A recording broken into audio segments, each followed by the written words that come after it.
Hello everyone. Today we are going to be looking at a game that I actually recently just played like 3 minutes ago. I think it was a great example of when you need to rip open your opponent, rip open his structure, rip open everything that he needs to stay safe. When it comes time to rip that open, there were some fun tactics involved, and I thought it would be fun to show you guys. So I was playing with the white pieces, my opponent with the black, and the game started out with d4. He played the modern variation, which is when, in response to white playing d4, your opponent actually plays g6, hoping to fianchetto this bishop, maybe play f5, basically meet you in the middle. Maybe like c5 would be a good idea, and e6. These are some common ideas in the modern, um, and it's a common. As you get better, it's actually a common response to d5, especially if you play the London or the Queen's Gambit or anything else that is d5 related. This is something that you will see occasionally, so it's good to know how to beat it. So I played c4, which is a common Queen's Gambit line where you go d4, c4, knight c3, knight f3, pawn e3, and before that you get the bishop out. So he goes with bishop g6, which is what I had told you guys. I just gained control of the center. Notice how with these three pawns, this square, this square, this square, and this square, and this square are all controlled. So basically I have a huge center and I want to expand on it. The game continued like this. d6, knight c3, and f5, which is something that oftentimes in the modern will happen eventually. It might often happen after your opponent has already castled, so that he can take back with the rook, and he has a really cool open line, and that's useful, especially if you haven't castled yet. So he does it early. The point is, if I take, then he gets his bishop into the game with tempo. Basically, he's just he is responding to something that I took, and he's also developing a piece in the meantime. So I take, and he takes back with the bishop.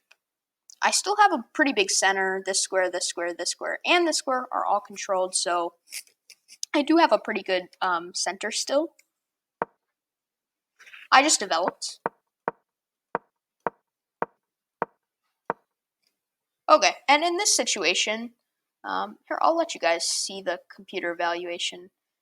In this situation, I'm attacking his bishop. He's attacking my bishop, but I kind of want him to take me, because then I can take back and I get this really cool open line for my rook. So the game continued. So we trade off a set of bishops. I get my rook into the game and he takes my bishop. So now I'm already thinking about this really cool line and how I can use it.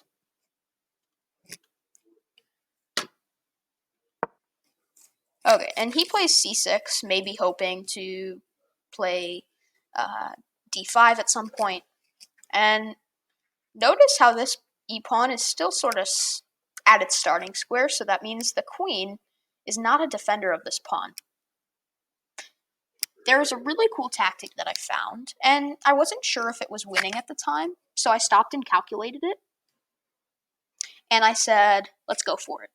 Go big or go home. So if you said that knight g5 was the tactic, knight takes g5 was the tactic, you are correct. I took it. He takes back, because if he doesn't take back, I have my eyes on this, I also have my eyes on this, and this is a very active rook here. So he kind of has to take back.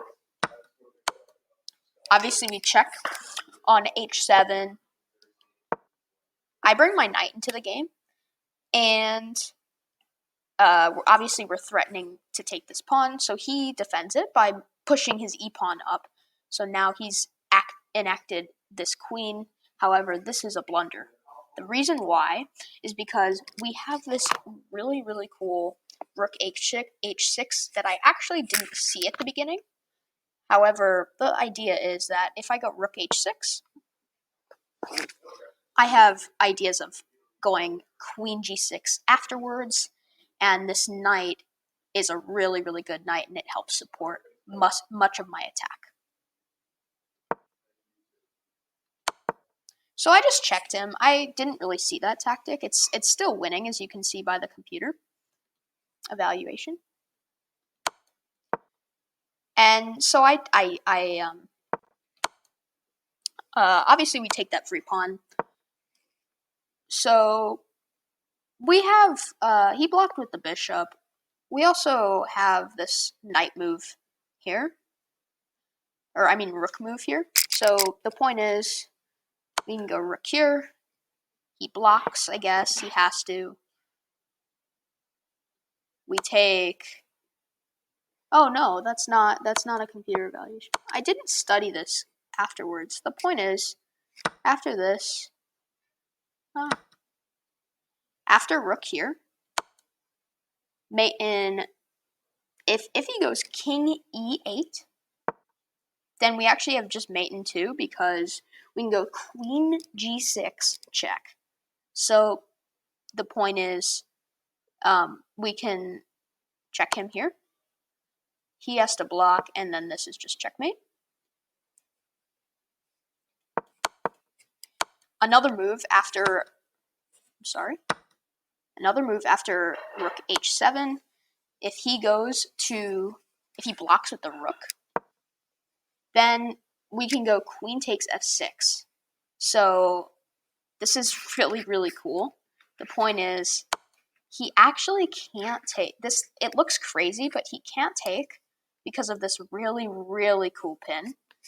So if he goes back here, we have the same idea of checkmate. Checkmate.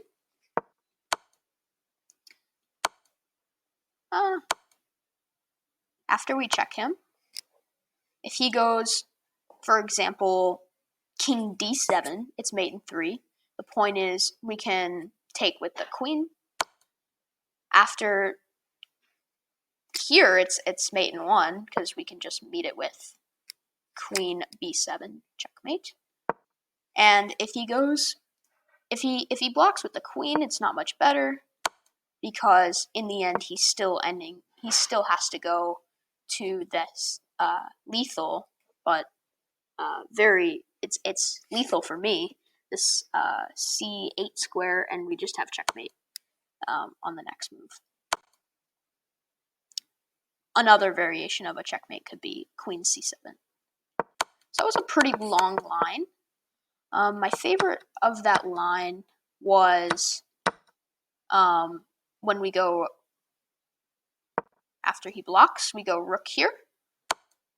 Say he blocks here, we can actually just take this bishop. It's just so cool, using your pins to your advantage. Going back to the real game though, I didn't see that, so I decided I'm just gonna trade off my knight. And then I finally brought the rook and I realized, okay, this is good. So I didn't realize that this is mate in 3. The point is, we can go queen g8 check. He blocks. Check. Blocks, only legal move, and checkmate. However, I didn't see that. But here's another cool variation. So when I went rook h8, which is what happened in the real game, he cannot block with the rook. Why? The reason why is because we can just simply take this queen and he has to take back, and then we take the rook with check. Another possible variation, which is actually even better, is we simply just take the rook. The point is he has to take the rook back, and we win the queen next move with check. Our next ideas are to get in here and win the rook, cause some trouble, and it's just completely winning for white. So he had to give up his queen, unfortunately. As you can see by the computer, I'm missing a lot of mates, but there are some common ideas here that are important despite the fact that I missed these mates. So I took the queen, and I took the rook, and I just pretty much grabbed all the pawns in the world. And then I went on a hunting mission, trying to hunt this king down. And it took me a while to checkmate him, actually. Believe it or not, that is checkmate after a wild goose chase. I probably could have checkmated a lot earlier. But going back to this very important concept, in this position, we already have weaknesses such as going here. So the point is, that's why he castled, because this, if he does some nothing moves, say he develops the knight, then we just get in here, and his only legal moves are to go here, which is just completely bad because we can bring our knight in, and going here, which isn't much better because we can just simply castle and continue our development after taking the knight. And we're just up a piece and we'll win the game pretty soon. But when he takes, this is a common idea to remember. Don't always say, "Oh, bishops are better than knights. I can't let him take me," because if he takes you, you might be opening up your rook. You might be creating new chances. And when he took, he just set himself up for disaster. The reason why is because these two pawns are not really protecting the king. The king is very exposed. Notice how this is a diagonal that is open. This is a file that is open. And the queen can eventually get in here if other things happened. It's just winning for white, despite the material situation being pretty even right now. And this was a gutsy move, but the point is, we're threatening checkmate in one. The knight covers the square, so say he plays some nothing move. This is just mate in one. He can't go here because the knight covers. And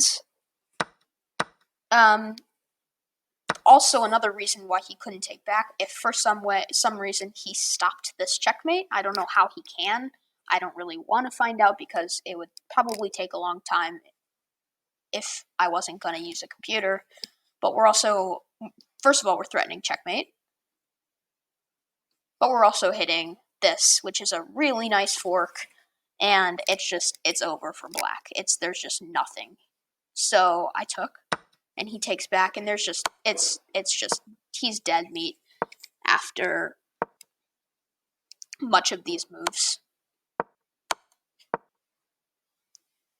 So a common idea that you guys can use in your games.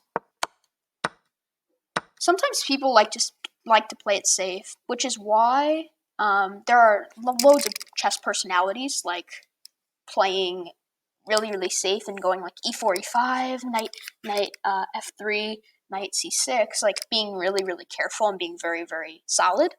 And then there are the people that are like, let's just go for it. And what you guys should do is, if you find a cool tactic, calculate it and make sure it works. Calculate certain lines that come up immediately, and that will be key to making you a better chess player. If you can find these moves, And what's kind of crazy is I found this in a 3-minute game, so I had to stop and think for a little while. But the moment I found it, I knew that it was going to be pretty good. The reason why is because if you can find a move like this in a 3-minute game, in a 5-minute game, in a 10-minute game, when you go play in person and much longer games, you'll be able to find these moves like a piece of cake. And that's why this is so important, to look for weaknesses. And this pawn is a weakness. It's not defended. The only defender is this pawn. This pawn here, which, if this pawn takes back, our rook can do so many things. Okay, I really hope you enjoyed this video. I tried to make it very interesting. I picked a game that I actually just played like a few minutes ago, so it's fresh in my mind, and I'm really happy about the result. I'm really proud of that game. I really hope you enjoyed this video. Please comment in Alexi's chat box on his YouTube channel if you have an idea for more material. Hit that like button, and I will see you guys later. Bye!